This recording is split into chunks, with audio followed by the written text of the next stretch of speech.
গ্রামের মেঠো পথটি আজ কাদায় ছেদ করছে। সকাল থেকেই ভারী মাত্রায় বৃষ্টি হয়েছে। সবেমাত্র বৃষ্টি থামতে না থামতে চলতে শুরু করেছে গ্রামের গাড়ি ঘোড়া। টকর টকর শব্দ করে এগিয়ে চলেছে গরুর গাড়ি। কেউ সাইকেল নিয়ে যাচ্ছেন তার গন্তব্যস্থলে। উত্তর দিকে রাস্তাটি ধরে 7 কিলোমিটার এগোলেই পাওয়া যাবে চরুলিয়া গ্রাম। আর সেই গ্রাম থেকেই আজ এসেছিল কিছু লোক মেয়ে দেখতে। মেয়ে বেশ পছন্দ হয়েছে ছেলে পক্ষের। রূপে গুণে লেখাপড়ায় সব দিক থেকেই পারদর্শী। ছেলে মেয়ে দুজনেই রাজি।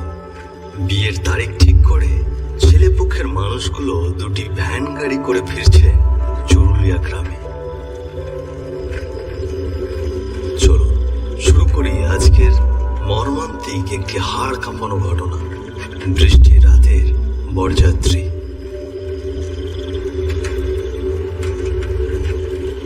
5 জন ছিল দুটি ভ্যানে। একটি ভ্যানে আছে হারান খুড়ো, চরুলিয়া গ্রামের একজন গণ্যমান্য ব্যক্তি। ছেলের বাবা হরিপদ আর ছেলের মামা কেষ্ট।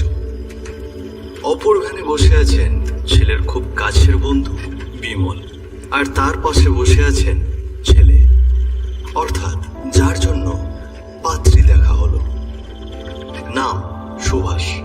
দেখতে শুনতে খারাপ না। রেলে চাকরি করেন। বেতন আনুমানিক 18 থেকে 20,000 টাকা। পাকা কথা যেহেতু হয়েই গেছে, সেহেতু খুশি মনে সকলেই বাড়ি ফিরছে।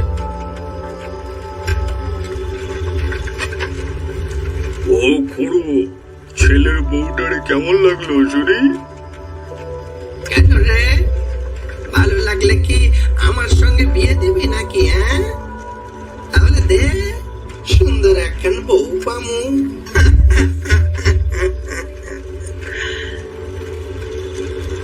খুড়োর কথায় সকলেই হাসতে লাগলো। এমন হাসি ঠাট্টার মাঝেই তারা বাড়ি ফিরছিল। কিন্তু এই হাসি মুখ যেন আর বেশিক্ষণ রইল না। আকাশটি গড় গড় করে জল ছেড়ে দিল।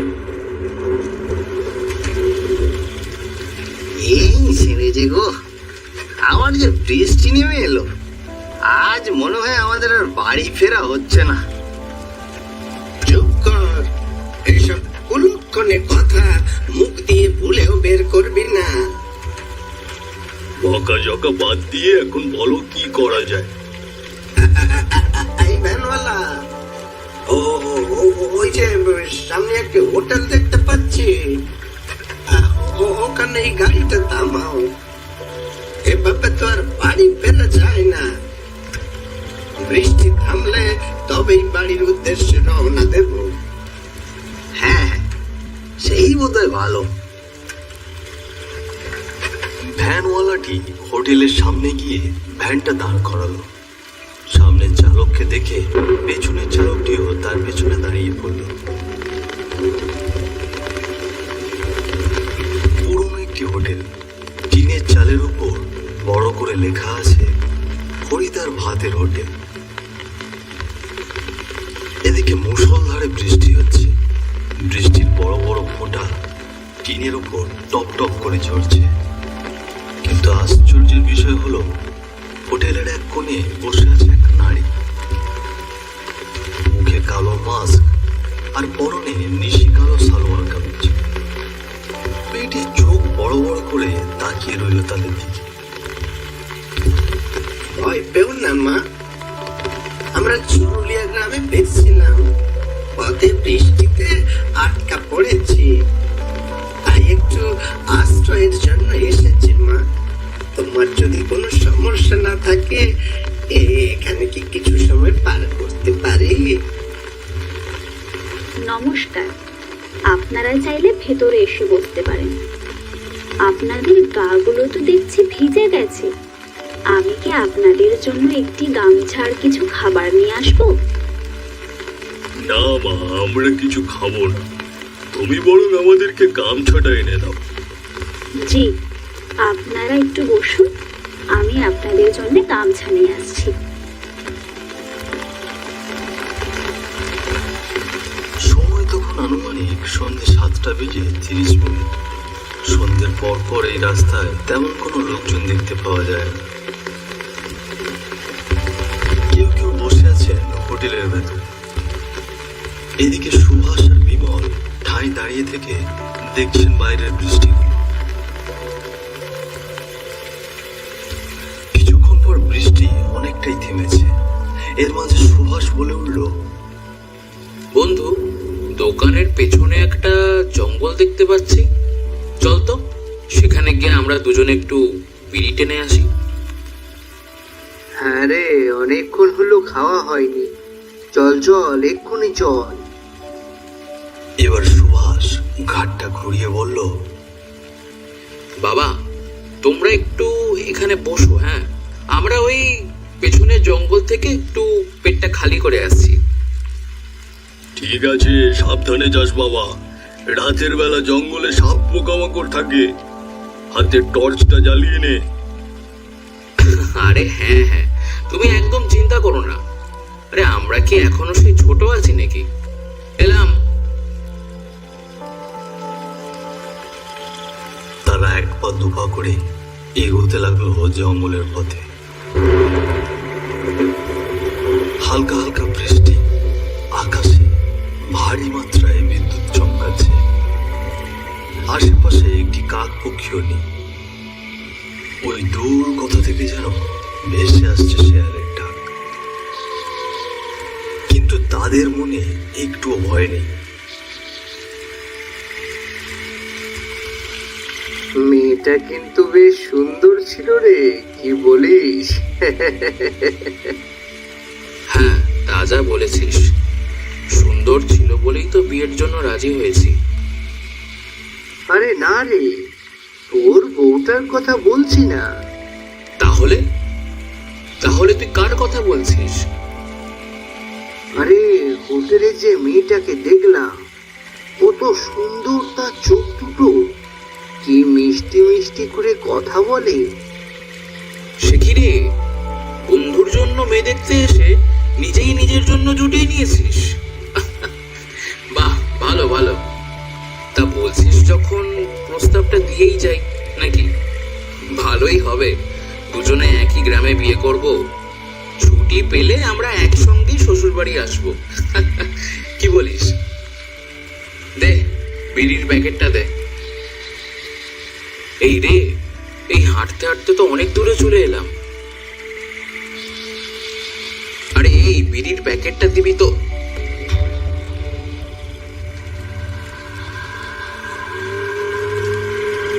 সুভাষ ঘাড় ঘুরিয়ে দেখলো তার বন্ধু বিমল তার পাশে নেই। সুভাষ একভাবে দাঁড়িয়ে রইল। বিমল, আরে বিমল, এই মজা করিস না। আরে সকলে হোটেলে বসে আছে, মজা করিস না। বিড়িটা টেনে তাড়াতাড়ি যেতে হবে। এই বের হ বলছি। বিমল। সুভাষের কথায় বিমল কিছুতে সাড়া দিল না। এরপর সুভাষ অনেকবার ডাকাডাকি করেছে, কিন্তু বিমলের কোনো আওয়াজ নেই। সুভাষের মনে খানিকটা ভয় পেতে শুরু করল। সেই দিক ওদিক ছোটাছুটি করে বিমলকে খোঁজাখুঁজি করতে লাগলো, কিন্তু না, বিমল কোথাও নেই। আরে এখানেই তো ছিল, কিন্তু গেল কোথায়? নিশ্চয়ই আমাকে ভয় দেখানোর জন্য হোটেলে চলে গেছে। দাঁড়া, আজ তোর মজা দেখাচ্ছি। এবার সুভাষ আবার হোটেলের উদ্দেশ্যে ফিরতে লাগলেন। তার মনে কেমন এক অদ্ভুত ভয় কাজ করছে। কিছুক্ষণ আগে দুজন ছিল, তাই তখন ভয়টা খুব একটা লাগে। এখন সে একা, তাই ভয়ের মাত্রাও দ্বিগুণ। সুভাষ জঙ্গলের পথ দিয়ে হোটেলে ফিরছিল। হঠাৎ করে তার টর্চের আলোটি পড়ল বিশাল একটি বট গাছের তলায়। সে ভালো করে লক্ষ্য করে দেখল সেখানে কেউ একজন অদ্ভুত ভাবে পড়ে আছে। এত রাতে ওখানে কে পড়ে আছে? এইরকম পোশাক তো বিমল পরেছিল। সুভাষ সঙ্গে সঙ্গে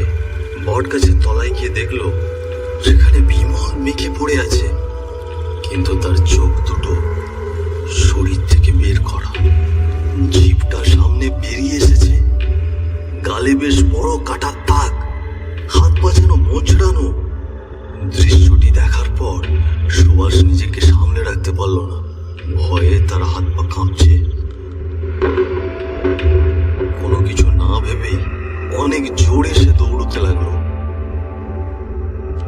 সে যেন দৌড়চ্ছে কিন্তু কিছুতেই হোটেলের কাছে পৌঁছচ্ছে না। গল্প করতে করতে অনেক দূরে চলে এসেছিল নিজের অজান্তেই। একসময় হোটেলের সামনে গিয়ে শুয়ে পড়ল সুভাষ। তাকে দেখে ছুটে এলেন বাকি সকলে।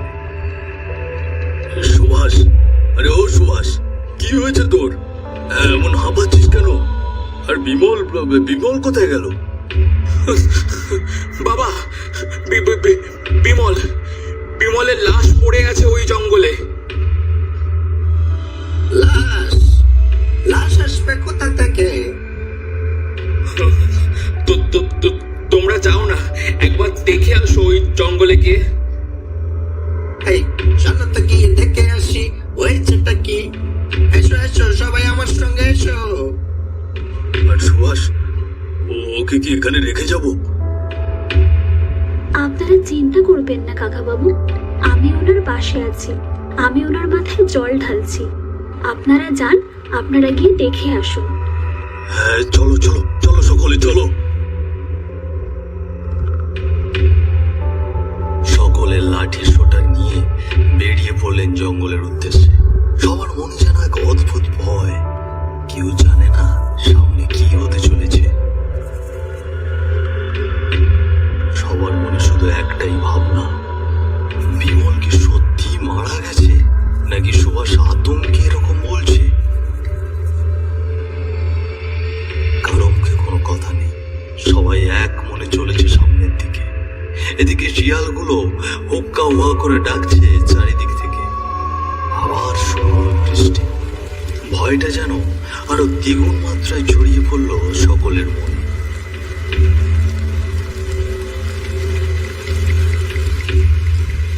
চলতে চলতে তাদের টর্চের আলো গিয়ে পড়ল বিমলের লাশের উপর।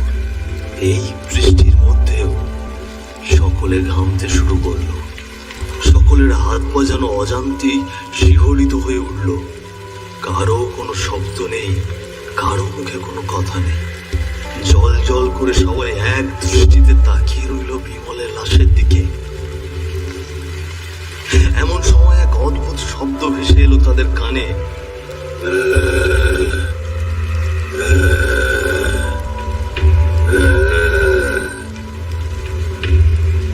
ধীরে ধীরে কিছু একটা নেমে আসছে সেই বট গাছটি বেয়ে। এই যেন মানুষ নয়, কোনো পশুও নয়, অদ্ভুত এক প্রকার চেহারা। মাথা নিচে রেখে পা ভাঁজ করে ধীরে ধীরে নেমে আসছে মাটিতে। জীবগুলো সামনে বেরিয়ে এসেছে। অদ্ভুত একটি চেহারা, যার কোনো বিশ্লেষণ নেই। তোরা এসেছিস, তোদের জন্যই অপেক্ষা করছি। তোরা কি চাস না প্রাণে বেঁচে ফিরতে? আরে ও কোনো দেখছো কি? জলদি পালাও, এ মানুষ নয় গো, ভয়ঙ্কর এক আত্মা। ভুলেও পালানোর চেষ্টা করিস না, আমার হাত থেকে বেঁচে ফিরতে পারবি না। শোন, আজ তোদেরকে একটি গল্প শোনাবো, শোন তোরা।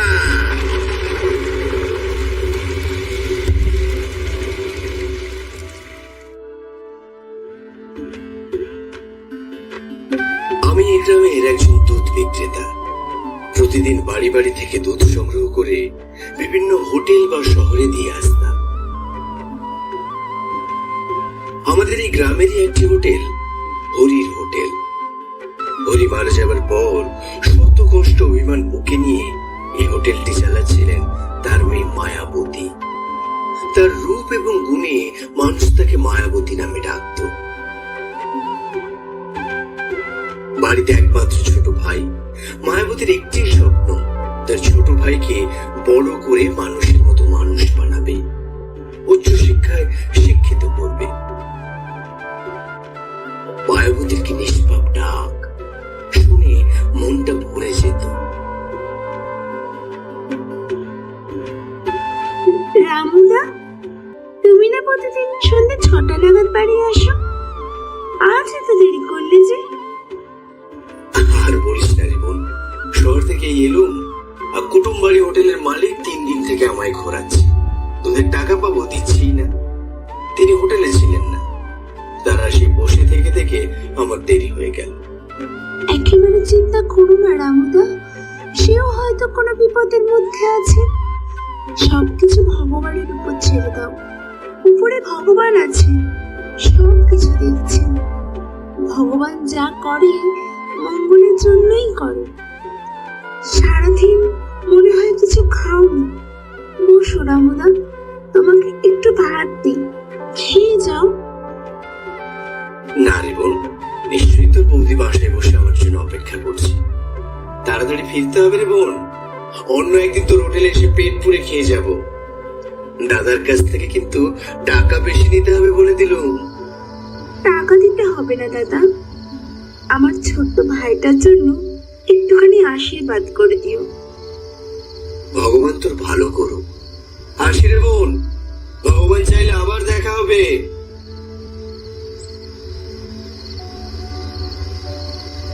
এইভাবে 2 দিন কেটে গেল। সময় তখন আনুমানিক সন্ধ্যে 6টা। সেদিনও শহর থেকে ফিরতে আমার একটু দেরি হয়ে যায়। মায়াবতীর হোটেলে এসে দেখি মায়াবতীর হোটেলটি বন্ধ। সন্ধ্যে নাগাদ মায়াবতী হোটেল বন্ধ করে বাড়ি ফিরে যায়। তাই আমি আর তেমন কিছু না ভেবে আমার বাড়ির পথে রওনা দিলাম। পথের মাঝে আমি দূর থেকে লক্ষ্য করে দেখছি 2জন ছেলে একটি মেয়েকে টেনে হিঁচড়ে জঙ্গলের দিকে নিয়ে যাচ্ছে।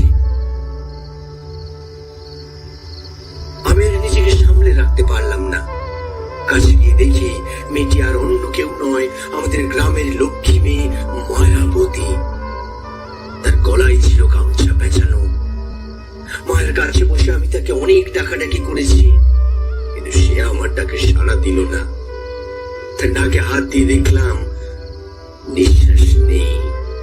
ততক্ষণে চলে গেছে মেয়েটি আমাদের ছেড়ে। সেই মুহূর্তে আমি আমার 2 চোখের জল ধরে রাখতে পারলাম না। মায়া, ওঠ বোন, আমাদেরকে ছেড়ে তুই এভাবে চলে যেতে পারিস না, পারিস না। তোর ছোট ভাই যে এতিম হয়ে যাবে, তুই ছাড়া আর তার কি আছে এই পৃথিবীতে?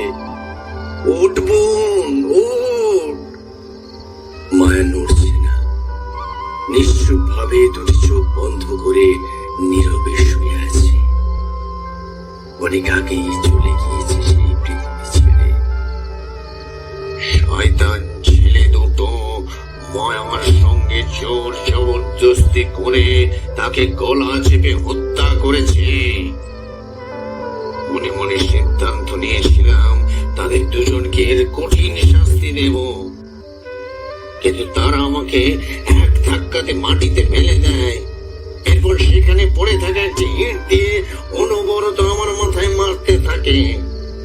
শরীর থেকে আমার আত্মা অনেক আগেই বেরিয়ে গেছে, কিন্তু তবু ওই শয়তান দুটো আমার মাথায় আঘাত করতেই থাকলো। রক্ত যেন নদীর স্রোতের মতো বয়ে চলে গেল মাটিতে। ওই শয়তান দুটোর একজন পড়ে আছে এই গাছের নিচে। নির্মম ভাবে হত্যা করেছি তাকে। আরেকজন আছে ওই হোটেলে। হোটেলের মেয়েটি আর অন্য কেউ নয়, সে আমাদের মায়াবতী। গিয়ে দেখ, ওদের ছেলের লাশ গাছে ঝুলছে। মায়াবতী তাকে ছাড়বে না, নির্মম ভাবে হত্যা করবে।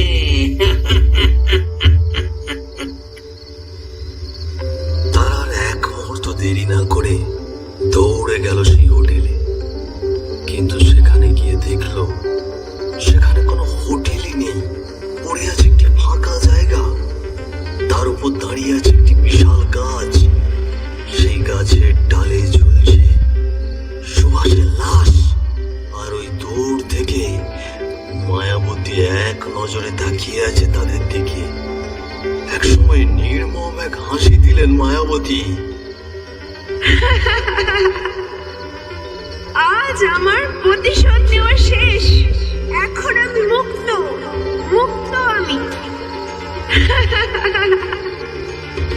ভগবান তোমাকে স্বর্গবাসী করুক মা। পাপের ফল এই পৃথিবীতে পাওয়া যায়।